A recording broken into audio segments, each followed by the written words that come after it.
নির্ধারিত সময়ের আগে কোরবানির পশুর হাট দখল করছে ইজারাদাররা। চ্যানেল 24-এর কাছে এমন তথ্য পেয়ে আশুলিয়ায় উচ্ছেদ অভিযানে ঢাকা দক্ষিণ সিটি কর্পোরেশন। এ বিষয়ে নিয়ে আরও বিস্তারিত খবরাখবর জানাতে সেখান থেকে আমাদের সাথে যুক্ত হচ্ছেন আশরাফুল আলম আকাশ। চলে যাচ্ছে তার কাছে। আকাশ, সেখান থেকে কি খবর আছে এমন?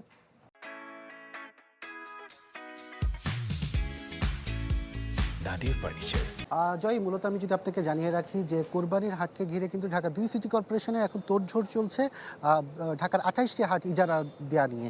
সেই হিসাব করে কিন্তু আমরা গতকাল থেকেই একটি অনুসন্ধান চালাচ্ছিলাম যে বিভিন্ন হাটগুলোতে আমরা দেখছিলাম ঢাকা উত্তর এবং দক্ষিণ সিটি কর্পোরেশনের নির্ধারিত সময়ের আগে হাটগুলো তারা দখলে নিচ্ছে।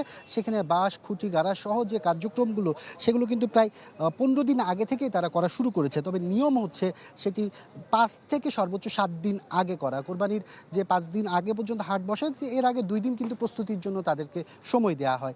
সেই বিষয়টি তারা কিন্তু না মেনে এই কার্যক্রমগুলো চালাচ্ছিল। আজকে ঢাকা দক্ষিণ সিটির প্রশাসকের সাথে যখন আমরা কথা বলি এই বিষয় নিয়ে, উনি তাৎক্ষণিক কিন্তু ওনার একটি টিম এখানে পাঠিয়েছে, যেখানে আমরা প্রধান বর্জ্য ব্যবস্থাপক সহ ঢাকা দক্ষিণ সিটি কর্পোরেশনের অনেকে এখানে উপস্থিত আছেন।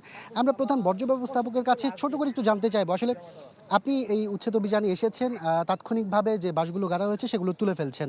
আসলে এই ধরনের অনিয়ম আরও কয়েক জায়গায় চলছে, আপনারা আর কি ব্যবস্থা নেবেন? যে আমরা ওনাদের সাথে এখনও কোনো চুক্তিপত্র হয় নাই, আমাদের কোনো কার্যাদেশ দিয়ে নেই। সো আমরা এটা অনিয়ম করেছেন।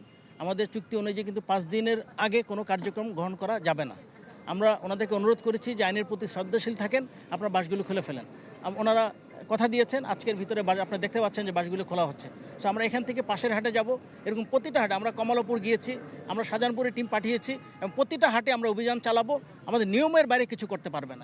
ধন্যবাদ আপনাকে। শুনছিলেন আসলে জয়ী যে এখানে যে উচ্ছেদ অভিযান সেটি এখন চলমান রয়েছে, আর পরবর্তীতে যে অন্য হাটগুলো আছে দক্ষিণ সিটি কর্পোরেশনে সেখানেও পর্যায়ক্রমে এই অভিযান চালানো হবে বলে জানানো হয়েছে। জয়ী। আকাশ, ধন্যবাদ আপনাকে।